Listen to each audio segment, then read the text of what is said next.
Baik, shalom semuanya. Pada pagi hari ini kita meneruskan kembali eksposisi kita dari 1 Timotius sekarang pasal yang kedua. Kita memperhatikan ayat 11 sampai ayat yang ke-15.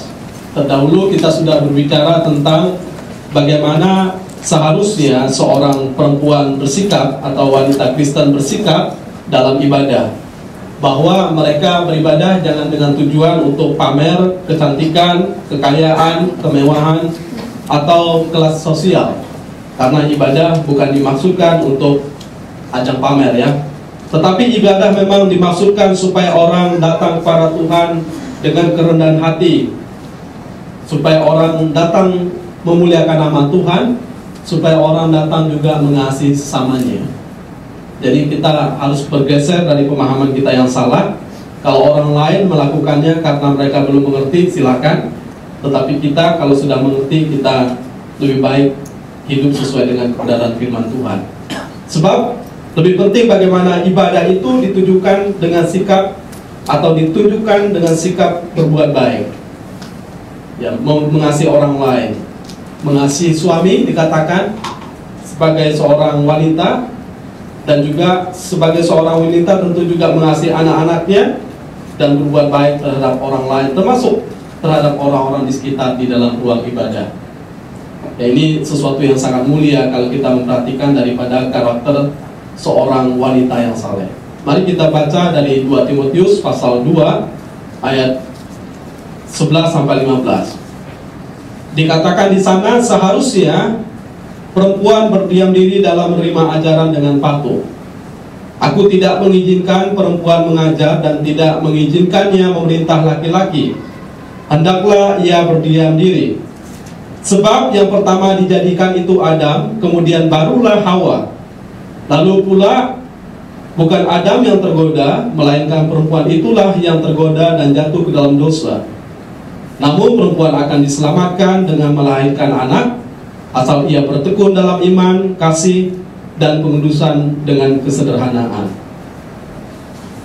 Sebelum kita masuk lebih jauh, saya ingin tunjukkan ini foto yang sangat bagus ya.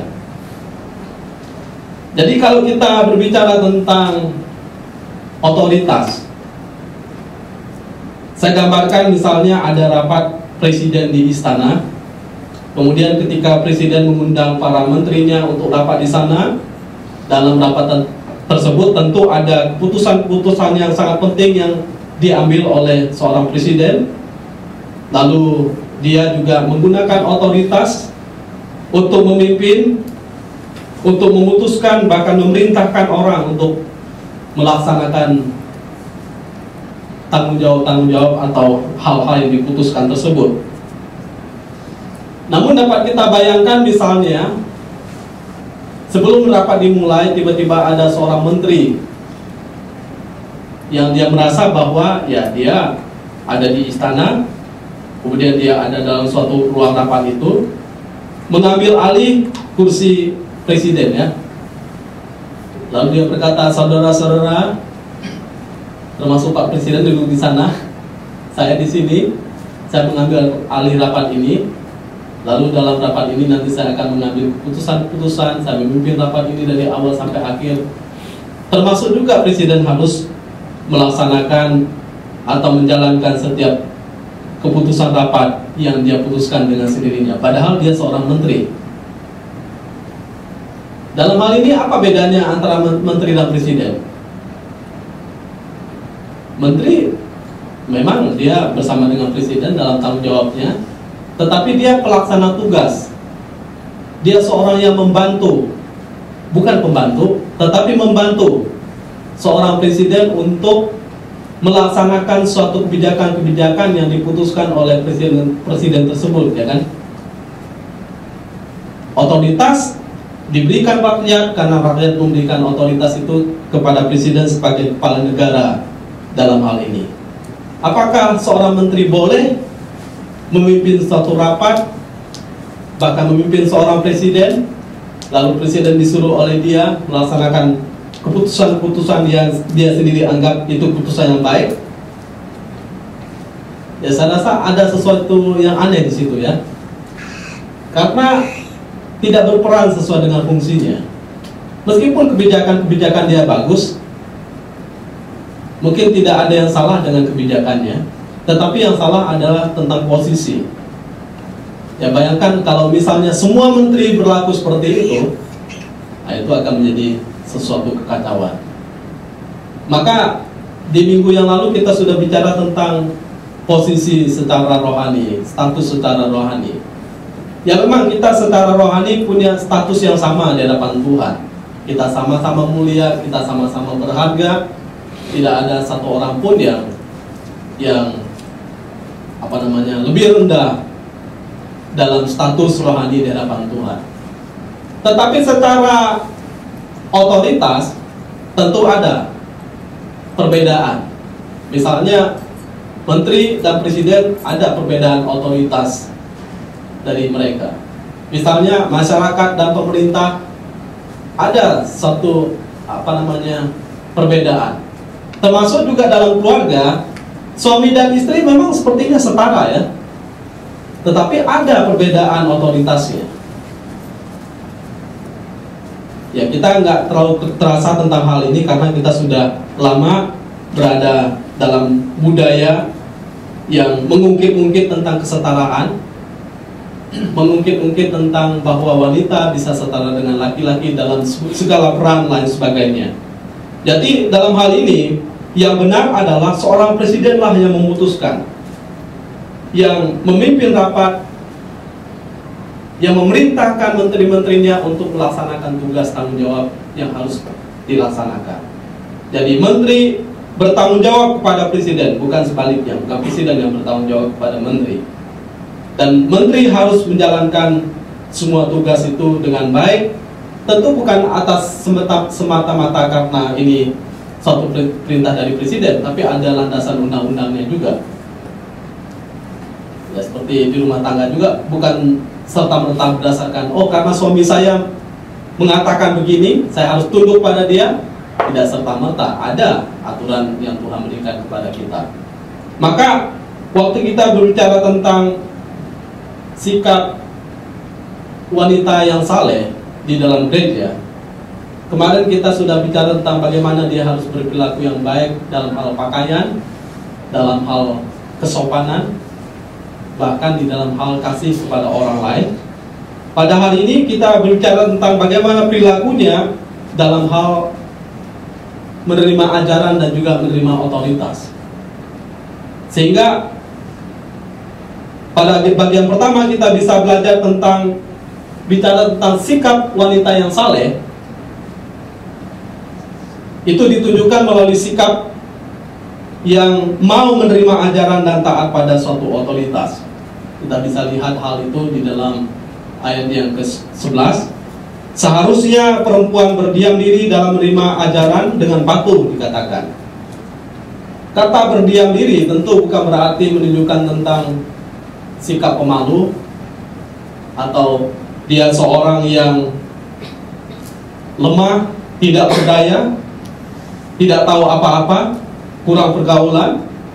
Tetapi sebetulnya ini kalau kita maknai menunjukkan tentang sikap yang agung daripada seorang wanita, yaitu dia bisa menempatkan diri dalam posisi di mana dia harus tampil sebagai seorang wanita, di mana dia harus memang berdiam diri sebagai seorang wanita. Di keluarga dia boleh tampil, terhadap sesama wanita dia boleh tampil, tetapi di dalam satu otoritas, karena ini juga bicara tentang otoritas kebenaran firman Tuhan, membicarakan tentang Alkitab pada orang lain, dia tidak boleh sembarangan tampil.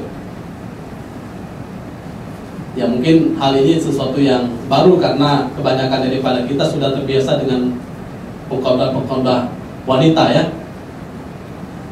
Kita merasa dia seorang yang hebat, dia punya bakat, lalu punya sepertinya suatu otoritas berbicara tentang firman. Tetapi kalau kita mau kembali, maka sikap yang benar adalah wanita yang saleh, dia mau berdiam diri. Yaitu ini menunjukkan sikap hormat, dia tunduk, dia terbuka, dia rendah hati, taat pada otoritas yang memang Allah berikan kepada Kalau dalam gereja kepada sang pemberita firman yang memang ditugaskan dalam hal ini untuk memberitakan firman. Ia mau menerima ajaran yang disampaikan itu dengan taat, bukan semata-mata karena kepada pria atau kepada suami, tapi karena taat kepada firman Tuhan. Karena nanti pada bagian berikutnya Pak Simon akan bicara tentang tidak semua pria boleh tampil untuk memberitakan kebenaran. Dalam hal ini bicara tentang memberitakan otoritas. Ada kriteria-kriteria yang dimaksudkan, siapa yang boleh, siapa yang tidak boleh. Jadi bukan semua pria, tapi ini dikhususkan kepada mereka yang terpanggil, punya suatu kriteria yang baik, yang memang dilihat oleh banyak orang, yang menjadikan dia layak untuk ada di sana. Jadi inti dari kekristenan adalah menekankan tentang pentingnya ajaran firman Tuhan. Jadi dalam bagian ini seharusnya perempuan berdiam diri dalam menerima ajaran. Jadi saya melihat bahwa pentingnya suatu kebenaran firman Tuhan yang menolong orang, yaitu ajaran. Dan ini sebetulnya sudah disampaikan juga oleh Tuhan Yesus di dalam amanat agung, yaitu bicara tentang bagaimana mereka harus, murid-murid harus menjadikan semua bangsa murid, lalu mereka harus membaptis mereka dalam nama Bapa, Anak, dan Roh Kudus, lalu kemudian mengajar mereka tentang apa? Segala sesuatu yang Tuhan perintahkan. Dengan kata lain bahwa apa yang disampaikan ini bukan sesuatu yang lain, tapi apa yang disampaikan ini adalah ajaran kebenaran firman Tuhan. Dan kalau kita balik kepada apa yang disampaikan di dalam Ulangan, kemudian waktu Yesus dicobai oleh iblis, maka Yesus berkata manusia itu bukan hidup dari roti saja, tetapi dari setiap firman yang keluar daripada mulut Allah. Jadi wanita ya bukan hanya sebagai seorang yang berdiam diri, tetapi dia harus mau menerima ajaran, setiap ajaran yang baik yang berasal dari firman Tuhan, kemudian menerima ajaran kepada orang yang diberikan otoritas untuk menyampaikannya. Jadi kalau saya mau katakan, melihat dalam bagian ini, salah satu perbuatan baik daripada kesalehan seorang wanita adalah ketika dia mau menerima ajaran. Ini salah satu perbuatan baik ya. Termasuk juga pria tentunya. Dan mereka harus menerima ajaran itu dengan patuh. Mengapa? Ya karena ajaran itu berasal dari Allah sendiri. Kemudian Allah memang menaruh perkataannya kepada mereka yang mempunyai otoritas, atau mengizinkan mereka memberitakan perkataannya kepada mereka yang punya otoritas di sana. Dan kalau kita melihat dalam bagian ini, berdiam diri hal ini sebetulnya sejalan dengan apa yang Paulus sampaikan di dalam Efesus pasal 5 ayat 22 sampai 26, yaitu berbicara tentang bagaimana istri harus tunduk kepada suami sama seperti dia juga tunduk kepada Kristus. Jadi bukan hanya berdiam menunjukkan suatu kelemahan, tidak menunjukkan tentang hal itu, tetapi bicara tentang bagaimana dia tahu tentang segala hal. Bukan menjadi orang yang tidak tahu segala sesuatu. Dia mau belajar banyak hal, dia punya talenta mungkin, tetapi dia mau menundukkan diri. Karena ada suatu sikap sama seperti istri Abraham, Sarah. Pada minggu lalu kita sudah baca bagaimana dia menghormati suaminya, sama seperti menganggap suaminya sebagai tuannya. Nah, dalam bagian ini, jadi berdiam diri bukan hanya menghormati otoritas sang pemberita firman, tetapi menghormati Allah yang berotoritas dalam firman-Nya. Jadi istri tunduk pada suami bukan semata-mata karena itu suaminya, tetapi di atas suami itu ada kepala lagi, yaitu Kristus sebagai kepala daripada suaminya. Jadi kepala daripada istri adalah suami, kepala dari suami adalah Kristus. Nah, sebagai suami yang punya otoritas harusnya menundukkan diri juga di bawah Kristus sebagai pemimpin. Dan kita juga belajar bagaimana Kristus menundukkan diri juga kepada Allah Bapa di sorga, meskipun dia setara dengan Allah. Jadi dalam menerima ajaran dengan patuh, sikap berdiam diri Ini menunjukkan rasa hormat, kerendahan hati, ketaatan, dan keluasan hati. Bahkan Alkitab berkata seorang pemimpin yang mengerjakan tugasnya dengan baik, baik pemimpin di rumah tangga ya, pemimpin di gereja, seorang yang melakukan tugasnya dengan baik, dia harus dihormati 2 kali lipat. Nah, tentu ini bukan bicara tentang harus ditambahkan uang lagi. Oh, pendeta ini kurang, maka kita menghormati dia, kita kasih uang lagi tambah 2-3 kali lipat atau 1000 kali lipat. Bukan sikap hormat yang demikian. Tetapi sikap hormat ini menunjukkan tentang, ya saya mau menerima semua ajaran yang benar, saya mau melakukannya karena ada otoritas yang Tuhan berikan kepada dia, saya mau menjalankan setiap kebenaran firman Tuhan. Saya gambarkan seperti ini ya. Di dalam keluarga kami, istri saya bekerja, ya saya melayani. Dalam ukuran finansial, tentu apa yang istri dapat secara finansial daripada saya lebih besar istri saya. Apakah ketika istri saya punya gaji yang lebih besar, dia berkata sekarang karena saya lebih besar gajinya, maka sayalah kepala keluarga. Jadi suami harus taat pada istri ya, harus takut pada istri. Apakah jadi begitu? Karena kekayaan atau karena gaji lalu istri harus tunduk kepada suami harus tunduk kepada istri? Tidak bisa. Meskipun sama-sama gajinya atau dia lebih gajinya daripada suami, dia tetaplah sebagai seorang istri yang harus tunduk kepada suami. Tuhan tidak pernah mengubah kebenaran firman-Nya. Hai istri-istri, tunduklah kepada suami, kecuali kalau gajinya kurang ya. Tidak ada diubah ya, tetap sampai hari ini.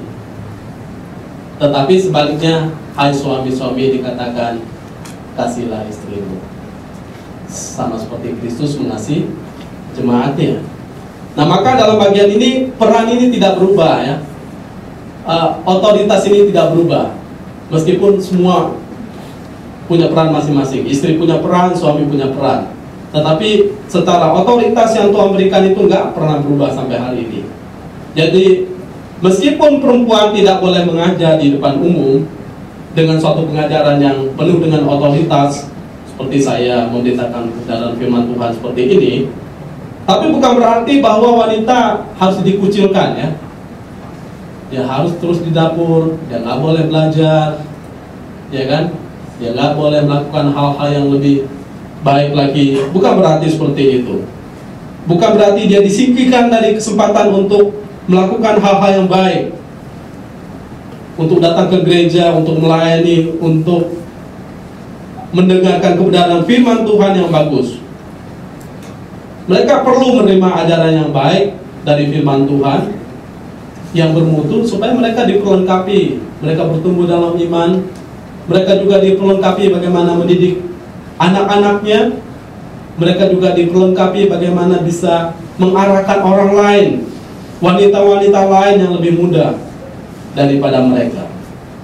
Jadi ini menolong mereka untuk bertumbuh kalau mereka bisa menerima pengajaran-pengajaran yang bermutu. Jadi mereka tidak disingkirkan dari kesempatan untuk beribadah, mendengarkan kebenaran firman. Hanya dalam hal ini mereka harus mau menerima firman Tuhan dan taat kepada setiap otoritas yang diberikan. Bagian yang kedua, yaitu wanita yang saleh menunjukkan sikap bagaimana dia mentaati ketetapan Allah sejak semula. Jadi ini bukan suatu doktrin yang dibuat oleh manusia ya, atau dibuat oleh saya karena saya merasa itu lebih cocok. Saya laki-laki, jadi memang cocok dengan saya. Saya seorang pendeta, itu cocok dengan saya, ya kan? Saya punya otoritas seperti itu. Bukan, tapi ini bicara tentang, ya ini ketetapan Allah sejak semula. Kalau kita perhatikan di dalam bacaan kita perhatikan di ayat yang ke-12 sampai 13. Dikatakan, aku tidak mengizinkan perempuan mengajar dan tidak mengizinkannya memerintah laki-laki. Lalu dikatakan hendaklah ia berdiam diri. Dan memang disinggung juga bahwa Kemudian yang lebih duluan diciptakan oleh Allah itu Adam, bukan Hawa. Kemudian disinggung lagi tentang siapa yang duluan jatuh, Hawa yang tergoda, bukan Adam. Jadi alasannya adalah meskipun wanita dan pria setara, sama-sama istimewa, namun Tuhan telah merancang ya. Kalau kita percaya kepada Alkitab pasti kita mengerti. Tuhan sudah merancang bahwa Adam diciptakan lebih dahulu. Kira-kira ada maksud nggak Tuhan menciptakan Adam terlebih dahulu?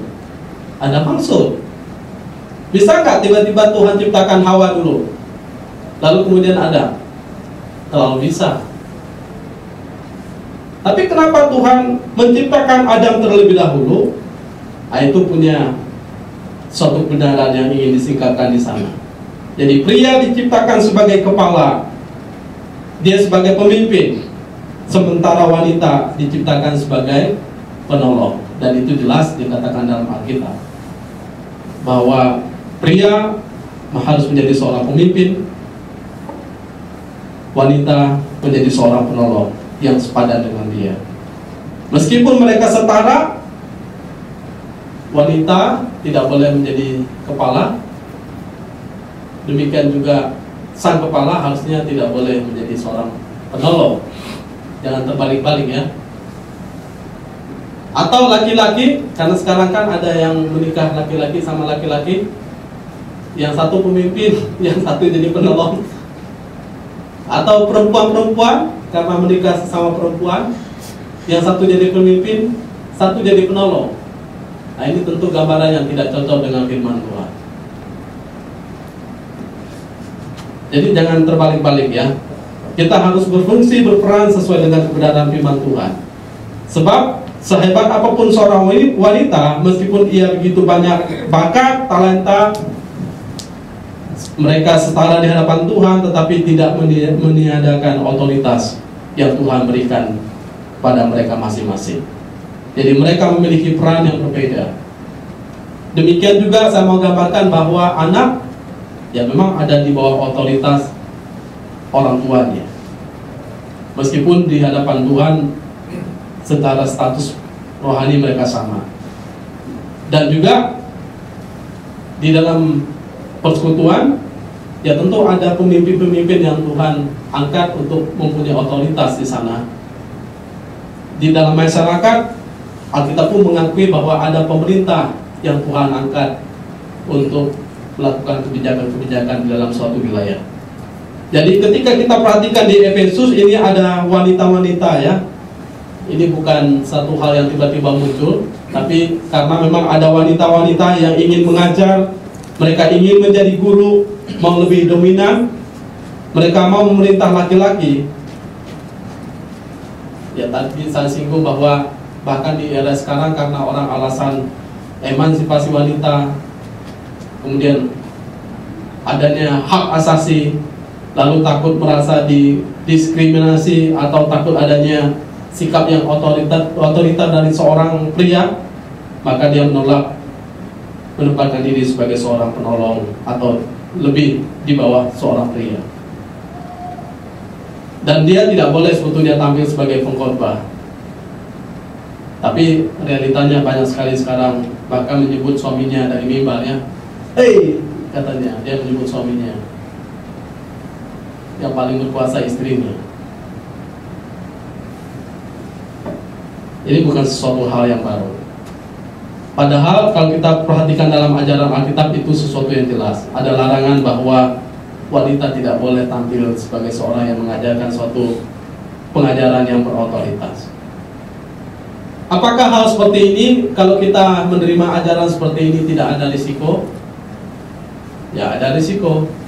Kita harus pertama-tama mulai mengubah kebiasaan-kebiasaan kita. Ada suatu pengorbanan yang harus kita lakukan. Kemudian ya kita juga harus belajar pelan-pelan menerapkannya. Ya kita tahu bahwa di gereja kita beberapa waktu yang lalu kita memang mengizinkan wanita-wanita yang mempunyai potensi, kemampuan untuk mengajar, dan juga mereka yang mempunyai doktrin yang bagus untuk mengajar di sini. Tetapi sekarang kita sudah stop ya.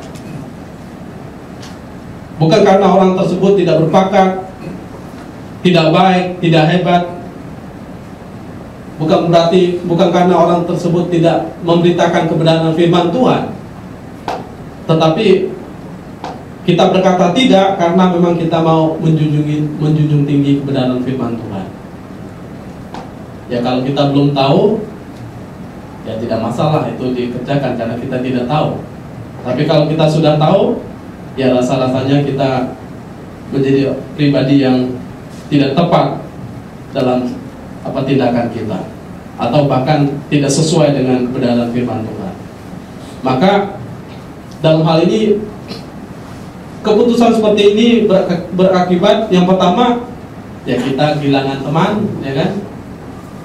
Ya kita kehilangan dukungan. Ya karena orang seperti ini biasanya bukan hanya berkhotbah, tapi dia juga mendukung.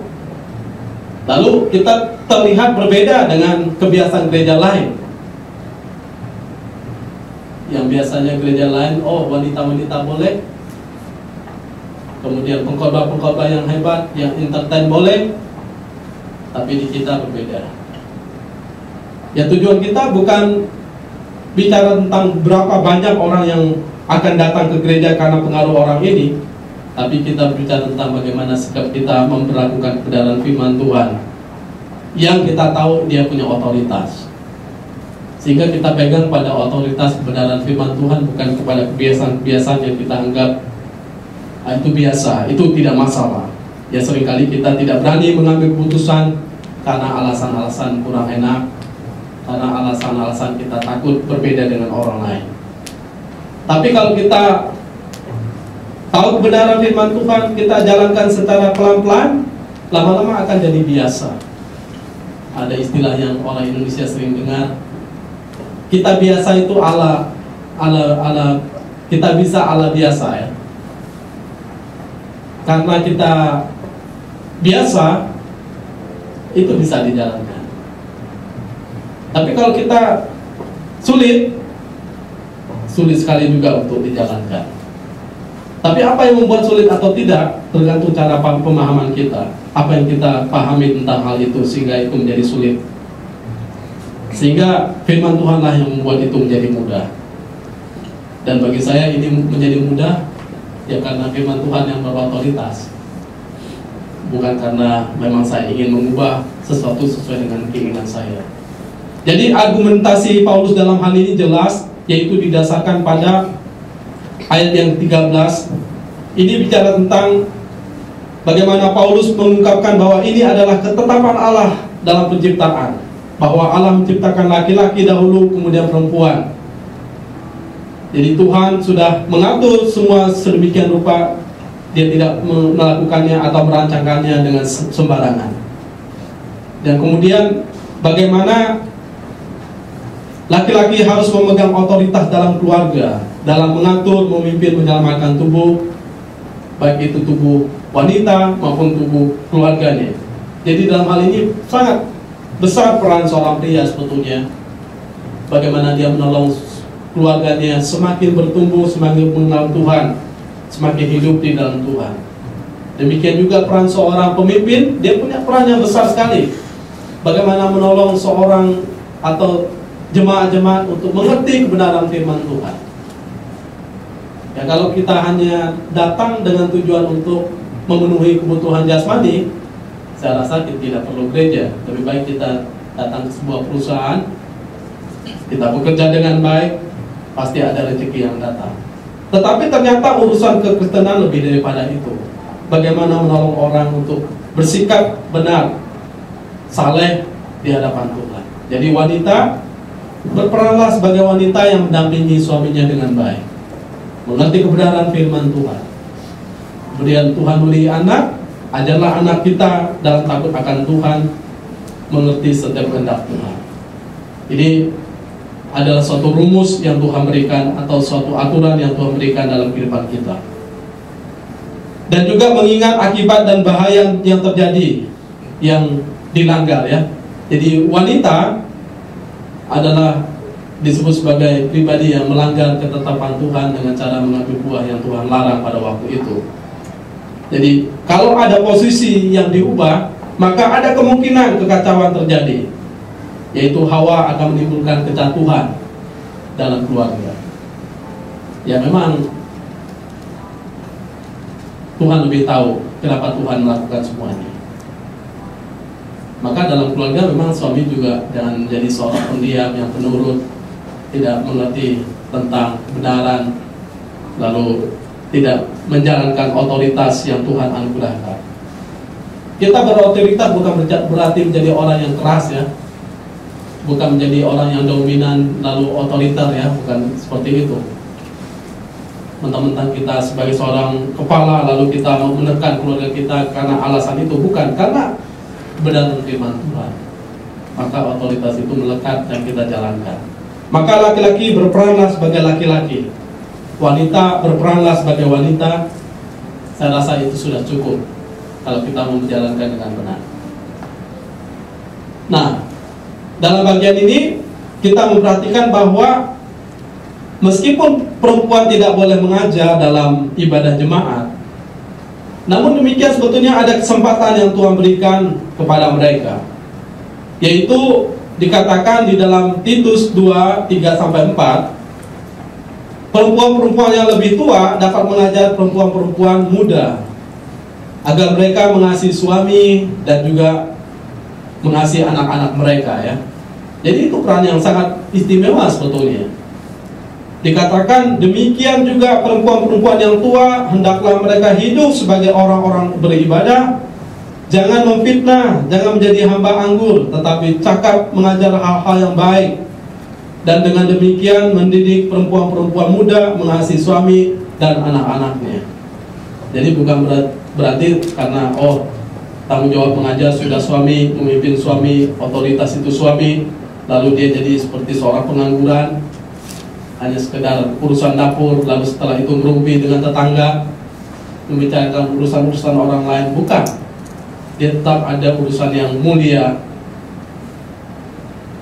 Dia bisa mendidik orang lain, dia bisa mendidik anak-anaknya, perempuan yang lebih muda. Kemudian kalau kita perhatikan di dalam Alkitab, seperti misalnya Priscilla dan Aquila, suami istri ini, mereka lebih senior. Mereka menjelaskan jalan Tuhan kepada Apolos dengan teliti di rumah mereka. Jadi dalam hal ini kalau ada orang datang minta masukan, bukan berarti istri harus masuk ke kamar ya. Tetapi kalau istri ada suatu bijaksana, secara tertutup tentunya dia bisa memberikan suatu nasihat sesuai dengan kebenaran firman Tuhan. Itu bisa dilihat dalam Kisah Para Rasul 18:26. Lalu berikutnya, kalau kita perhatikan dari apa yang terjadi pada Timotius, Timotius itu bisa bertumbuh dalam iman, bisa melayani Tuhan, bukan serta-merta kucuk-kucuk tiba-tiba Tuhan angkat dia menjadi seorang Timotius yang mendampingi Paulus dalam pelayanan, tidak.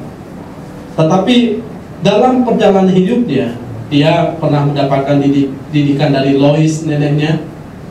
Kemudian dia pernah mendapatkan didikan bimbingan secara rohani dari Eunike sebagai mamanya. Jadi ternyata peran wanita itu sangat penting. Ya sama seperti Agustinus dari Hippo ya. Mamanya itu sangat sangat teliti, telaten, membimbing dia untuk mengerti kebenaran firman Tuhan, mendoakan dia. Nah, ini peran seorang ibu yang baik. Meskipun mamanya tidak pernah tampil sebagai seorang pengkhotbah, tetapi mamanya punya peran yang sangat bagus untuk kehidupan Agustinus kemudian. Dan berikutnya, sikap yang saleh daripada seorang wanita adalah bagaimana dia meletakkan hidup dalam pengharapan kepada Kristus. Terdahulu kita sudah berbicara tentang bagaimana Paulus membicarakan tentang bahwa kesalahan kita itu bukan karena perbuatan kita, tapi karena Kristus telah menebus kita. Maka dalam bagian ini saya perhatikan bahwa yang wanita yang saleh menunjukkan tentang kehidupan yang sudah ditebus, yang berpengharapan pada Kristus. Ada buah-buah rohani yang dimunculkan dari seorang wanita itu. Jadi Paulus tidak menyingkirkan tentang pentingnya hidup seorang wanita dan pentingnya peran mereka. Bahkan kalau kita perhatikan, Siapa yang melahirkan Yesus Kristus ke dalam dunia? Tuhan memakai wanita ya. Tapi bukan berarti kita menjunjung-junjung atau mengagung-agungkan Maria. Tetapi di sini kita perhatikan wanita tidak disingkirkan oleh Tuhan. Tuhan menghargai wanita. Bahkan wanita Tuhan pakai untuk melahirkan anak-anak. Ya kan? Ini suatu tugas yang sangat mulia sekali. Yang itu tidak bisa dilakukan oleh seorang pria. Meskipun orang berusaha, tapi sampai hari ini kita tidak bisa membuktikan bahwa ada seorang pria tiba-tiba melahirkan karena ada hubungan antara laki-laki dan perempuan. Karena memang Tuhan memberikan kesempatan itu kepada seorang wanita ya. Ini suatu hal yang mulia. Jadi tidak disingkirkan para wanita dalam hal ini. Namun lebih daripada itu dikatakan wanita itu diselamatkan karena melahirkan. Nah ini hati-hati. Jangan kita pikir, oh Pak, saya sudah melahirkan berarti saya pasti selamat. Berarti laki-laki nggak akan selamat karena tidak melahirkan. Atau yang tidak melahirkan tidak akan selamat. Tidak. Dalam hal ini bicara tentang bagaimana wanita yang sudah melahirkan, karena kehidupan dia melakukan hal-hal yang menyukakan Tuhan, yang berkenan pada Tuhan, maka ketika dia memang sudah percaya kepada Tuhan Yesus, dia menunjukkan tentang buah keselamatan. Yaitu buah keselamatannya jelas tadi, bagaimana dia hidup dengan suatu hidup yang Tuhan kehendaki dalam kehidupan dia sebagai seorang wanita. Yaitu ketika dia bertekun dalam iman, ya kan? Hidup dalam kasih, hidup dalam kekudusan, dan juga hidup dengan segala kesederhanaan. Jadi itu buah daripada keselamatan. Ya memang kita tahu keselamatan itu anugerah ya. Tapi bagaimana kita tahu orang itu diselamatkan atau tidak? Ya ada buah yang muncul dari sana, menunjukkan bahwa memang wanita yang salah itu diselamatkan oleh Tuhan. Ada buah yang muncul dari sana.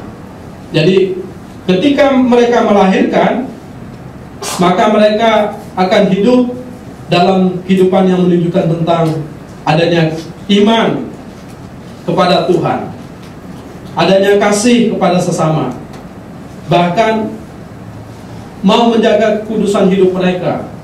Mereka mencerminkan sikap hidup Kristen yang baik, hidup yang sederhana, yang tidak pamer, tidak penuh dengan kesombongan. Mereka memakai sesuatu hal-hal yang biasa saja, yang pantas saja, bukan sesuatu yang mahal-mahal, branded, berlebihan, dengan tujuan untuk mengangkat harga dan status dia atau menunjukkan tentang level dia di dalam kelas sosialnya. Tidak.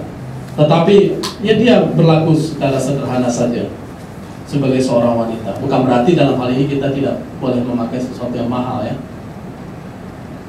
atau kita harus menjadi orang miskin semua supaya kita menjadi sederhana, tidak. Tetapi dalam hal ini, kalaupun kita punya sesuatu, bukan berarti itu menjadi suatu hal yang dipertunjukkan supaya kita menganggap diri lebih daripada orang lain. Maka ketika wanita dapat melahirkan, dalam hal ini wanita pun berfungsi untuk mendidik anak-anaknya dalam iman kepada Tuhan. Nah, ini sesuatu perbuatan yang baik. Adalah sukacita kan kalau kita bisa mendidik anak kita mengenal Tuhan, mengasihi Tuhan, bahkan bertumbuh dalam Tuhan. Apalagi kalau dia bisa melayani Tuhan. Ini sukacita yang besar bagi seorang wanita yang saleh. Lalu mereka secara pribadi terus bertumbuh dalam menerima ajaran. Mereka secara pribadi terus bertekun dalam iman mereka. Mereka secara pribadi tetap setia dan percaya kepada Tuhan Yesus Kristus. Nah ini saya pikir bahwa bicara tentang kesalehan, ada perbuatan-perbuatan yang menunjukkan tentang kesalehan. Kemudian dalam hal ini bagaimana tunduk pada otoritas, bagaimana dia siap menerima ajaran. Dan buah daripada siap menerima ajaran dan otoritas dalam hal ini terlihat jelas ya. Bagaimana ada tumbuh iman, ada tumbuh kasih, ada mau menjaga kekudusan hidup, ada mau memang berlaku hidup yang tepat di tengah-tengah orang yang lain, sehingga dia mencerminkan sebagai anak Tuhan yang sesungguhnya. Jadi dia meletakkan sukacita pengharapan dia kepada Kristus, bukan pada hal yang lain. Jadi kalau kita perhatikan bahwa ini sesuatu yang sangat istimewa bagi seorang wanita yang saleh. Jadi kita bisa mendapatkan gambaran sekarang wanita yang saleh bukan dia yang dia pakai hijab, lalu semua ditutup, ya kan? Lalu rajin baca Alkitab atau baca suatu ayat-ayat suci, bukan hanya sekedar seperti itu, tapi ada suatu hal yang lebih besar daripada semuanya. Untuk mengakhiri khotbah ini, saya ingin memberikan suatu pemahaman bahwa kalau kita lihat tubuh kita, ya, ada anggota-anggotanya, kepala, tangan, kaki, dan bagian-bagian yang lain. Tetapi kalau kita memperhatikan, di dalam bagian tubuh ini kan ada peran-perannya yang masing-masing, ya. Tangan punya peran, kaki punya peran, mata punya peran, hidung punya peran. Mereka tidak lebih rendah satu sama lain. Tapi kita melihat ada yang menjadi kepala, ada yang memang menjadi bagian yang lain. Ya, kepala di atas bukan dia berarti lebih tinggi, lebih hebat, tetapi memang itulah yang Tuhan tetapkan atau Tuhan desain di dalam seorang manusia, yaitu yang digambarkan oleh Paulus di dalam Korintus tentang kita ini banyak anggota satu tubuh, tetapi lebih penting daripada itu bagaimana, ya, meskipun ada suatu peran-peran yang berbeda, kita juga harus menghormati setiap otoritas, ketetapan-ketetapan yang Tuhan anugerahkan. Ya, saya rasa kalau kita pelan-pelan boleh mencerna, memahami, ini bukan sesuatu yang begitu sulit untuk kita jalankan. Hanya memang perlu suatu hikmat daripada Tuhan supaya kita pelan-pelan boleh melakukannya dalam kehidupan kita. Mari kita berdoa.